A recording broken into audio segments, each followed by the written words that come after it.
राम राम किसान भाइयों, मैं नितिन फिर से हाजिर हूं आपके अपने चैनल नितिन देओल में। किसान भाइयों, आज हम बात करेंगे पेड़ी गन्ने में लगने वाले पहले खाद के बारे में। पहले पानी पर आपको पहला खाद क्या देना चाहिए, कौन कौन से उर्वरक डालने चाहिए, कौन सा इंसेक्टिसाइड डालना चाहिए, कौन से ग्रोथ प्रोमोटर डालने चाहिए, पूरी जानकारी इस वीडियो में दी जाएगी। वीडियो को अंत तक देखें, तभी आप एक सही और अच्छी जानकारी ले पाएंगे। किसान भाइयों, इस वीडियो में जितने प्रोडक्ट मैं आपको बताऊंगा उनके बारे में बारीकी से जानकारी भी दूंगा कि वो प्रोडक्ट आपके गन्ने की फसल के अंदर क्या कार्य करेंगे, किस तरीके से कार्य करेंगे, गन्ने की ग्रोथ में क्या इंक्रीमेंट होगा, गन्ने की मोटाई बढ़ेगी या नहीं, और कौन सा कीटनाशक कितने समय तक आपके गन्ने की फसल में काम करेगा। पूरी जानकारी इस वीडियो में देने वाला हूं। तो शुरू करते हैं आज का अपना टॉपिक। पेड़ी गन्ने में पहले पानी पर पहला खाद कौन कौन सा डालना चाहिए। किसान भाई, यदि मैं पेड़ी गन्ने की बात करूं तो पेड़ी गन्ने के अंदर सबसे पहले हमें यूरिया की जरूरत पड़ती है, क्योंकि किसान भाई यदि हम पेड़ी गन्ने के अंदर यूरिया का उपयोग नहीं करते हैं तो जो हमारा पौधा गन्ना था उसके अंदर जितनी भी नाइट्रोजन हमने डाली थी वो नाइट्रोजन हमारे पौधे गन्ने को मिल चुकी है। अब हमारे पेड़ी गन्ने को जो है एक्स्ट्रा अलग से एक नाइट्रोजन की जरूरत पड़ती है। तो इस समय पर हमें नाइट्रोजन की मात्रा लगभग 60 किलोग्राम प्रति एकड़ के हिसाब से ले लेनी चाहिए, क्योंकि किसान भाई यदि हम नाइट्रोजन का उपयोग पेड़ी गन्ने में इस समय पर सही डोज में कर लेते हैं तो हमारे गन्ने की जो ग्रोथ है वह तेजी के साथ होगी और गन्ना जो है हमारा ज्यादा अच्छी तरीके से बढ़वार करेगा और हमारे गन्ने के ऊपर जो चमक लगातार बनी रहेगी। इसके साथ साथ किसान भाइयों, आपको पेड़ी गन्ने के अंदर सल्फर का उपयोग करना चाहिए। सल्फर का यदि किसान भाइयों हम पेड़ी गन्ने के अंदर उपयोग कर लेते हैं तो सल्फर हमारे गन्ने की फसल को फंगस से भी बचाती है। दूसरा किसान भाइयों, हमारे गन्ने की बढ़वार में मदद करती है, हमारे गन्ने के ऊपर चमक लाती है।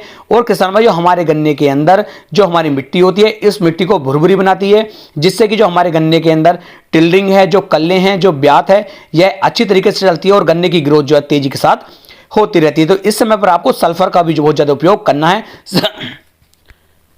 सल्फर किसान भाइयों आप दानेदार फॉर्म में ले सकते हैं और दानेदार फॉर्म में आपको कम से कम 5 से लेकर 6 किलोग्राम सल्फर लेनी चाहिए।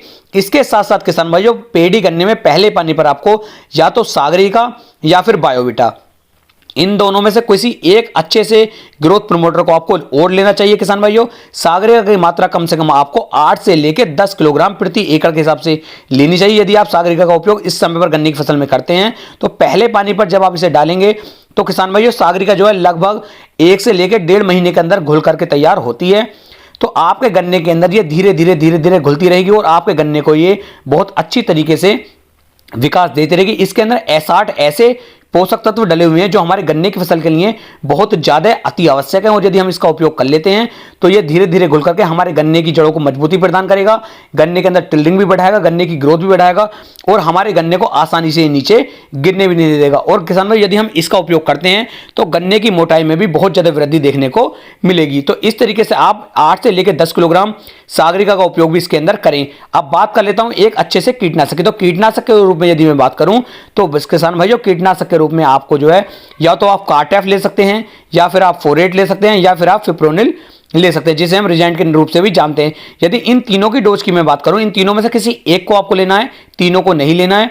और तीनों में से जिस किसी एक को भी आपको लेंगे कम से कम 8 से लेके 10 किलोग्राम प्रति एकड़ के हिसाब से किसान भाइयों आपको लेना है और इन्हें जो है आपस में मिक्स करने के बाद अपने गन्ने की फसल में से डलवाना है।